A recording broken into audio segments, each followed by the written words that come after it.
예수뿐일세. 우리 주 예수밖에는 이들이 아주 없도다. 주 나의 반석이시니 그 위에 내가 서리라. 그 위에 내가 서리라.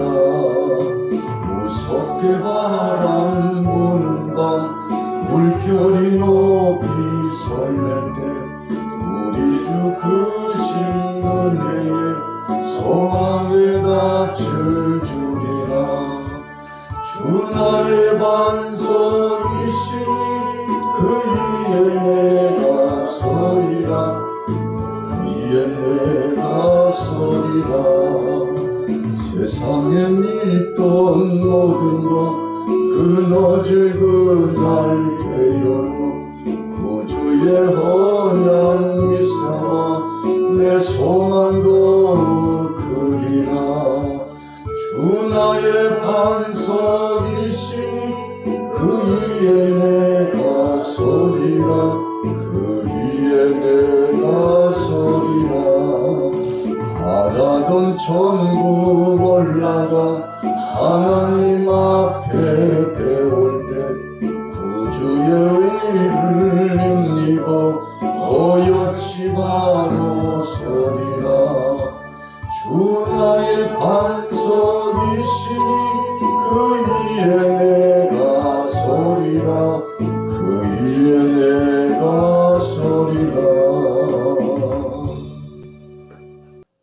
자, 집에 들어가셨습니다. 20절 초입에 보면 집에 들어가셨는데 이 집이 어떤 집일까 생각을 해보면 우리가 마가복음 1장 29절과 2장 1절에 의거하여 보면 베드로와 안드레의 집이었을 것이다. 그렇게 생각을 해볼 수 있습니다. 동역자의 집에 들어가셨습니다. 예수님은 뚜렷한 목적이 있으셨고 그 목적을 중심으로 사역을 진행하셨습니다. 구속사역을 중심으로 하나님의 뜻을 이루고자 귀한 사역을 진행하셨는데 무리가 다시 모임으로 그랬어요. 주님이 이동하시는 곳마다 이 정보를 체크해서 예수님께서 어디로 가시는지 어떤 행보를 가지고 사역을 진행하시는지 적지 않게 예수님을 추적하고 따라다니는 무리들이 굉장히 많았습니다. 그런데 식사할 겨를도 없었다고 했습니다. 주님의 사역이 얼마나 분주했는지 또 다른 말씀에는 인자는 머리 둘 곳도 없다 그렇게 표현하시므로 식사할 겨를도 머리 둘 곳도 없는 예수님의 분주하신 모습, 3년 동안 공생의 기간 최선을 다하셨던 예수님의 모습, 아버지께서 일하시니 나도 일하신다 말씀하시면서 도성인신하신 그분께서, 하나님 되신 그분께서 이 땅에 오셔서 아주 중대한 복음주의적인 구속사역을 진행하실 때 추워도 한순간도 소홀함이 없이 최선을 다했다는 것입니다. 예수님은 이 열심을 제자들에게 가르치고 싶으셨던 것입니다. 끝까지 최선을 다하고 아버지께서 맡겨주신 그 사역, 독생자 아들 예수 그리스도이신 제2의 격을 가지신 그 하나님께서 하셔야 될 하나님의 사랑에 대한 실천적인 역사를 실행하는 것이 주님이 하셔야 될 아주 중요한 본분임을 알고 계셨습니다. 그래서 예수님께서는 인성을 지니셨기 때문에 겟세마네 동산에서 기도하실 때에도 아버지여 할 수만 있으면 이 잔을 내게서 지나가게 하옵소서. 그러나 나의 원대로 하지 마옵시고 아버지의 원대로 되기를 원하나이다. 아버지의 원대로 되기를 원하나이다. 여러분, 이것이 우리가 예수님을 통해서 본받아야 될 아주 중요한 거 아니겠습니까? 아버지의 뜻을 위하여 아버지의 마음에 가깝게 사역을 진행하고 삶을 살아가는 것이 마땅히 자녀로서의 행보요, 하나님께서 부르신 종으로서 갈 길임을 우리가 재인식해야 될 줄로 믿습니다. 식사할 겨를도 없었다. 21절에 보세요. 예수의 친족들이 듣고 그를 붙들러 나오니 이는 그가 미쳤다 하밀러라 그랬어요. 예수님이 사역을 진행하실 때 그 초입 단계에 적지 않게 가족들도 놀랐습니다. 그도 그럴 것이지. 예수님께서 30여 년 동안 신적인 권능을 드러낸 적이 거의 없었다는 것을 말씀하고 있죠. 가족들도 이해할 수 없었어요. 심지어는 예수님의 제자가 되었던 첫 동생인 야고보도 예수님의 사역의 행보에 대해서 반대하고 있었던 사람 중에 한 사람이었죠. 가족들이 이해하지 못했어요. 그리고 주위 사람들은 어땠나요? 목수의 아들이 지금 요즘 다니면서 뭘 한다고 하기는 하는데 참 미친 사람 같다. 정신이 좀 이상하게 된 것이 아니야? 이렇게 생각했다는 것입니다. 그래서 친족들뿐만 아니라 이 친족들을 향하여서 재촉했던 이웃들의 그 행보는 예수님께서 미쳐도 단단히 미쳤구나. 야, 저러다가 큰일 나는 거 아니냐? 염려하고 근심했다는 것입니다. 그래서 우리가 잘 아는 대로 오늘 본문 전체적인 문맥이 3장에 나타나고 있는 문맥의 그 내용이 예수님의 행하신 사역에 대해서 굉장히 염려스러운 사람들의 행보가 있었음을 기억할 수 있습니다. 자, 첫 번째는 사람들이 걱정하고 가정에 있는 가족들이 걱정하고 이웃들이 걱정했는데 두 번째 의미에서 그가 미쳤다라고 표현된 것은 예수님께서 하나님의 이 신적인 권능을 나타나셔서 신성의 역사를 나타내심으로 말미암아 주님을 두려워했다는 것을 의미합니다. 자, 22절에 보세요. 예루살렘에서 내려온 서기관들은 그가 바알세불이 집혔다 하며 또 귀신의 왕을 힘입어 귀신을 쫓아낸다 하니 바알세불이라고 한 뜻이 무엇입니까? 우리가 원문에 보면은 이 원문의 뜻은 똥이다. 똥. 오물의 주다. 그러니까 더러운 것의 주다. 그런 의미가 포함되어 있습니다. 또 더 나아가서 거주의 주인이다. 마귀의 우두머리 사탄이다. 이런 의미가 함께 포함되어 있습니다. 서기관들이 생각했어요. 서기관들이 어떤 사람들입니까? 이 서기관들은 영을 믿지 않습니다. 물론 부활도 믿지 않습니다. 그러면서도 주님의 행하신 사역을 끊임없이 적대적인 관계로 방해하고 감시를 했죠. 그들이 말하기를 요즘 행색을 보니까 귀신의 힘을 입어가지고 바알세불 힘을 의지하는 거 아니야? 오늘날 우리의 신앙 용어로 보면 사탄에게 귀신에게 잡혀가지고 기가 막히게 맞추고 말이야. 사람들을 깜짝깜짝 놀라게 하는 아주 큰 기적을 나타내는 거 아니야? 미쳤구나. 이런 이야기들이 오고 갈 수 있다는 것입니다.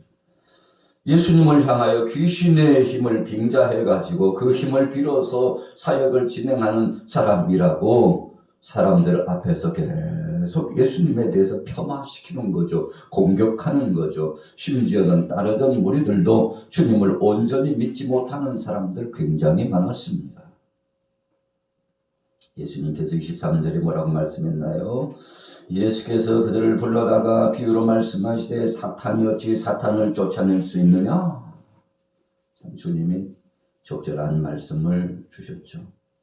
아니 사탄의 힘을 빌어가지고 내가 지금 사역을 진행한다고 당신들이 이야기하는데 어떻게 사탄이 저그들 망할 줄 모르고 함께 그렇게 합세해서 서로 치겠느냐고.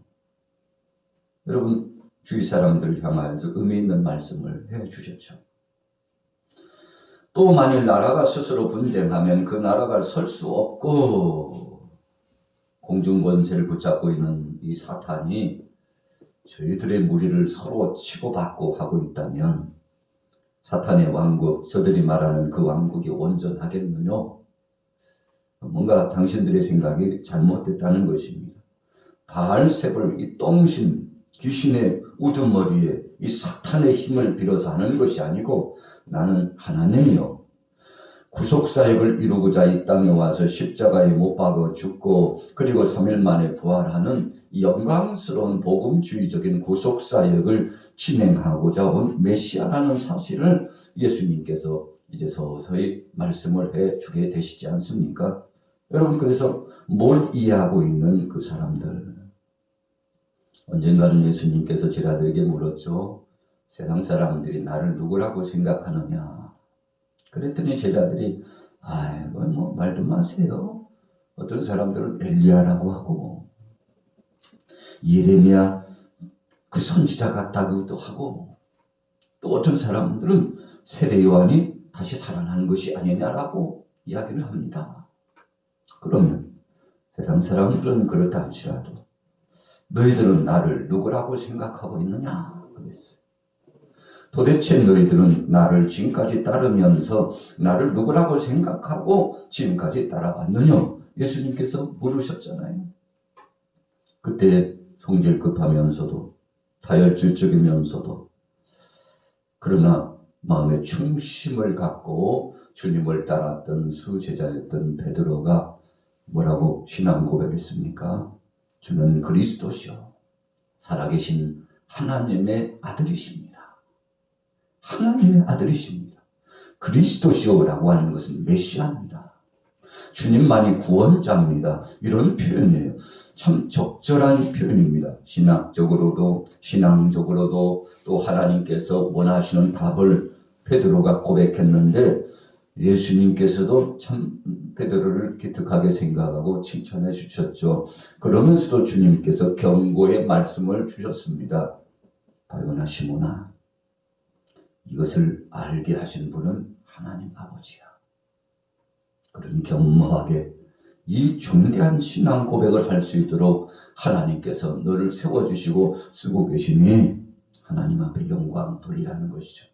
자의적으로 신앙 고백하는 것이 아니라는 것입니다. 성령께서 도와주셨다는 거죠. 아버지께서 허락해 주셨다는 것입니다. 그래서 하나님의 섭리적인 관점에서 시몬아, 네가 그렇게 고백하는 것은 아버지께서 네게 함께 하시고 허락해 주셨기 때문이니 잊지 말고 이 신앙 고백 변치 말라. 이 신앙 고백 위에 교회를 세우리라. 아주 중대한 말씀을 예수님께서 선언해 주셨지 않습니까? 자, 주위 사람들은 예수님에 대해서 뭘 이해했습니다. 진정으로 메시아로 모셔드리고 하나님으로 구원자로 모셔드리는 사람 그렇게 많지 않았습니다. 심지어는 제자들조차도 아직 예수님에 대해서 온전한 하나님이시여 구원자로 인정하지 못한 제자들 많았죠. 그래서 예수님께서 무리로 걸으실 때에도 유령이다 했어요. 물을 가지고 포도주를 만드신 예수님의 모습 속에도 가족들뿐만 아니라 주위 사람들이 깜짝 놀랐습니다. 죽은 자를 살리시고 병자를 고치시는 행보 속에서도 함께 동고동락했던 제자들조차도 아직 예수님에 대해서 온전한 이해로 믿음으로 받아들이는 사람은 많지 않았습니다. 자, 그런다 할지라도 예수님께서는 계속 중요한 사역을 진행하셨죠. 주위 사람들이 오해하고 폄하하고 공격해 봐도 25절에 뭐라고 말씀했습니까? 만일 집이 스스로 분쟁하면 그 집이 설 수 없고 만일 사탄이 자기를 거슬러 일어나 분쟁하면 설 수 없고 망하느니라. 그래서 나는 사탄의 지배를 받고 귀신을 빙자해서 사역을 하는 것이 아니라 바로 그 사탄을 깨트리고 귀신의 권세를 진멸하려고 이 땅에 온 하나님이시다. 여러분, 예수님의 정체를 사실상 드러내 보여주고 계신 거 아니겠습니까? 자, 27절로 가봅니다. 사람이 먼저 강한 자를 결박하지 않고는 그 강한 자의 집에 들어가 세간을 강탈하지 못하리니 결박한 후에야 그 집을 강탈하리라. 여러분, 영적인 싸움이 치열한 바로 현대의 삶인 것을 예수님께서 말씀해 주셨습니다. 지금 보이지 않는 전쟁이라는 것입니다. 강한 자만이 살아남는다는 것입니다. 그래서 사악한 원수마귀 권세가 우는 사자처럼 도전해 오는데 먹힘을 당하느냐 아니면 쳐서 상대를 진멸하고 승리하느냐, 둘 중에 하나라는 것입니다. 그래서 먼저 강한 자를 결박하지 않고는, 이 사악한 원수마귀 권세를 먼저 결박하지 않고는 하나님의 이 성스러운 복음주의적인 사역이 진행되기 쉽지 않다는 것입니다. 여러분, 그래서 예수님께서 공생의 사역을 진행하실 때 맨 먼저 하신 것이 광야에 나가셔서 금식기도를 진행하셨는데 사탄이 알고 왔죠. 이 3번씩이나 예수님을 무너뜨리려고 했죠. 그때 예수님께서 어떻게 하셨습니까? 말씀을 일일이 인용하시면서 시편의 말씀, 신명기서의 말씀 일일이 인용하시면서 사탄을 물리쳤죠. 여러분, 그래서 말씀은 검이라고 그랬어요. 검이라고 하는 것은 공격용 무기입니다. 주님께서 바울에게 깨닫게 하셨죠. 전신 갑주를 준비하라고 했습니다. 구원의 투구를, 가슴에 흉배를, 허리에 진리의 띠를, 그리고는 한 손에는 말씀의 검, 성령의 검을, 또 믿음의 방패를, 복음의 신발을 신고서 나가서 승리해야 되는데, 여러분, 다 방어적인 수단에 무기를 주셨는데 공격용 무기는 말씀을 주셨다는 것입니다. 그래서 사탄이 오면 2가지예요. 피하여 버리든지 아니면 대적하든지 둘 중에 하나라고 말씀하고 있지 않습니까? 그래서 예수님 27절 말씀에 의거하여 먼저 강한 자를 결박해야 된다. 적지 않게 악한 세력들이 예수님을 공격하고 있었죠. 또 제자들의 사역도 방해했습니다. 그래서 예수님께서 먼저 이 악한 권세들을 제압하셨는데, 이렇게 함으로써 주님의 사역의 순탄히 진행됐습니다. 우리의 삶의 과정도, 신앙의 행보도 눈에 보이지 않지만 악한 것들이 계속 역사하고 있습니다.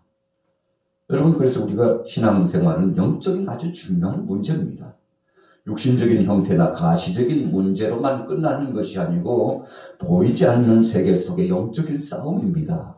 그래서 우리가 사람의 속에 있는 악한 것에 향하여 대적해야지 사람을 미워해서는 안 된다. 그러지 않습니까? 하나님도 우리 인생들이 미운 것이 아니에요. 그 속에 있는 악한 권세들을 제압하시고 쫓아내시며 한 영혼 한 영혼을 예수님도 불쌍히 여기셨다고 하셨지 않습니까? 그래서 긍휼히 여기셔서 귀신을 쫓아내주시고 병자를 고쳐주시고 죽어가는 사람 살려 회복하시고 강건케 하시고 새롭게 하신 거죠. 28절에요. 내가 진실로 너에게 이르노니 사람의 모든 죄와 모든 모독하는 일은 사심을 얻되. 자, 이 말씀은 용서받을 수 있는 죄가 있고 용서받을 수 없는 죄가 있다는 것을 말씀하는 거죠. 자, 28절의 전자의 말씀은 사람의 모든 죄와 모든 모독하는 일은 사심을 얻는다는 것은 회개했을 때 하나님이 용서하신다는 뜻입니다. 29절은 그러면 무슨 뜻입니까? 누구든지 성령을 모독하는 자는 영원히 사심을 얻지 못하고 영원한 죄가 되느니라 하시니. 성령 모독, 사도행전 5장과 마태복음 12장 31절에 보면 성령을 모독하는 죄가 등장합니다. 속임수예요. 죄를 범해놓고도 회개하지 않습니다. 여러분, 회개하지 않는 죄, 우리가 회개라고 하는 것은 성령의 역사를 통해서 임재합니다. 내 힘으로 내가 울먹이면서 하나님 앞에 회개했다 이렇게 말하는 것은 맞지 않습니다. 내가 한 것 같지만 사실은 성령님께서 나를 지배하시고 주관하시고 감동하셔서 그 감동을 주셔서 나로 하여금 철저하게 회개하도록, 참 신비하게도요, 수십 년 지났는데도 그 죄가 생각이 나고, 그래서 회개는 내가 한 것 같지만 성령께서 나와 함께 하셔서 나를 긍휼히 여기심으로 회개 역사가 진행되는데, 밤새도록 하나님의 이 성령에 사로잡혀서 기도를 하고 하나님 앞에 부르짖어 간절히 청원하는데, 기도가 끝나면 심리적으로, 영적으로, 육체적으로 어떻습니까? 시원함을 느낍니다. 얼마나 시원한지. 마치 장렬한 태양빛에 일을 하고 들어와가지고 땀을 얼마나 흘렸는지, 샤워를 온수 샤워, 냉수 샤워 쫙 하고 나면 얼마나 몸이 개운하고 시원한지. 성령의 역사를 통해서 하나님 앞에 부르짖고 기도하여 회개의 역사를 진행하고 제 단장한 심령들은 마치 여름날에 냉수 한 사발을 마시는 것처럼 속이 시원한 은혜를 경험한다는 것입니다. 여러분, 그런데 성령을 모독한 자라고 하는 것은 첫째는 회개함이 없이 하나님 영광을 가리고 끊임없이 나는 죄가 없다고 하나님의 성스러운 복음주의적인 사역을 방해하고, 그리고 하나님을 대적하고, 그래서 회개의 기회를 놓친 사람들을 의미하는 것입니다. 그래서 자 보십시오. 29절 중반 후미에 보니까 영원히 사하심을 얻지 못하고 영원한 죄가 되느니라 하시니 이는 그랬어요. 자, 그러니까 28절에서 29절에 대한 부연 설명을 30절에서 하시겠다는 것입니다. 무슨 뜻인가 하면, 이는 그들이 말하기를 더러운 귀신이 들렸다 하미러라. 예수님께서요, 저렇게 이야기하니까 용서를 못 받는 거야, 이런 말씀이에요. 그렇다면 저들의 죄가 무엇입니까? 예수님께서 메시아심을 아는 사람들도 있었습니다. 그러나 지식으로 알고 있었죠. 그래서 정치인들, 헤롯 왕을 비롯한 사람들은 예수님을 계속 추적했습니다. 로마 군병들, 로마 황제도 마찬가지였어요. 종교 지도자들인 바리새인들과 사두개인들, 대제사장들도 마찬가지였습니다. 계속 추적하는 거예요. 이사야서의 말씀에 분명히 메시아가 오시면 병든 자가 고쳐지고, 다리를 저는 사람들이 강건하게 되고, 마음 상하고 고통당하는 모든 사람들이 회복되고 구원되리라. 그 예수님의 모습을 보면 메시아라는 것을 알 수 있었어요. 그리고 그 정보망에 의해서 그분이 바로 그리스도인 것을 적지 않게 들었습니다. 그러나 저들이 믿었나요? 믿지 않았습니다. 더러운 귀신이 들려가지고, 야, 미쳤다. 귀신이 왕 바알세불의 힘을 입어가지고 하는 거야. 속지 말라니까. 자, 이런 세력들은 어떻게 된다는 것입니까? 이는 그들이 말하기를 더러운 귀신이 들렸다 함이라. 그러니 29절의 말씀으로 거슬러 올라가 보면 저들은 용서함을 받지 못하리라. 영원히 용서함을 받지 못하리라. 그러나 28절은 뭐라고 말씀했습니까? 사람의 모든 죄와 모든 모독하는 일은 사하심을 얻되, 회개의 역사가 진행되면 사하심을 얻지만, 그러나 회개하지 않으면 저들은 심판밖에는 없다. 이 성령을 모독하는 죄는 바로 이런 것입니다. 회개가 없는 것입니다. 하나님의 구속사역을 인정하지 않습니다. 하나님의 성스러운 역사를 대적합니다. 여러분, 그러니 얼마나 큰 죄입니까? 오늘 본문 말씀을 통해서 예수님과 바알세불에 대한 이야기를 상고했습니다. 오늘 하루도 주님의 역사를 통하여 성령을 의지하시고 주님의 가신 그 길을 쫓아나가는 제자도로서의 믿음으로 승리하시기를 예수님의 이름으로 축원합니다. 살아계신 하나님 아버지, 은혜를 감사합니다. 사나 죽으나 주님의 것이온데 우리의 일상 가운데 주님을 향하여서 천부여 의지없어 손들고 나가길 원합니다. 오늘 하루도 주님이 일거수일투족을 책임져 주옵소서. 예수님의 이름으로 축복하고 기도 올려사옵나이다. 아멘. 영원히